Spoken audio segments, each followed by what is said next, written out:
सामाजिक कार्यकर्ते सोनम वांगचुक यांच्या दिल्लीतील आंदोलनाला पाठिंबा देण्यासाठी युवा महाराष्ट्र सेनेच्या वतीने महात्मा गांधी चौकात एक दिवसीय लाक्षणिक उपोषण करण्यात आले।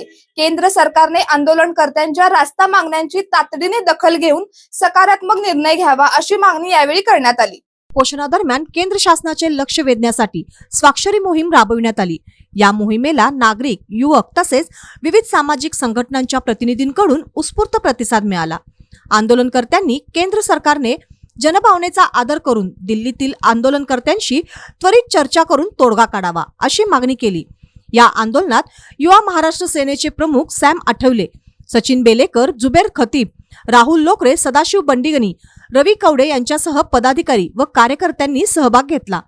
आंदोलनस्थळी विविध राजकीय पक्ष, कामगार संघटना आणि सामाजिक संस्थांच्या प्रतिनिधींनी उपस्थित राहून आंदोलनाला पाठिंबा दर्शविला।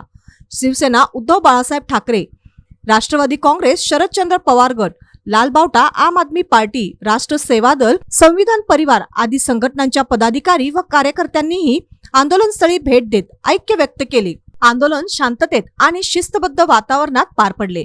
विविध पक्ष व संघटनांनी एकत्र येत व्यक्त केलेल्या पाठिंब्यामुळे आंदोलनाला व्यापक स्वरूप प्राप्त झाल्याचे चित्र महात्मा गांधी चौक परिसरात पाहायला मिळाले।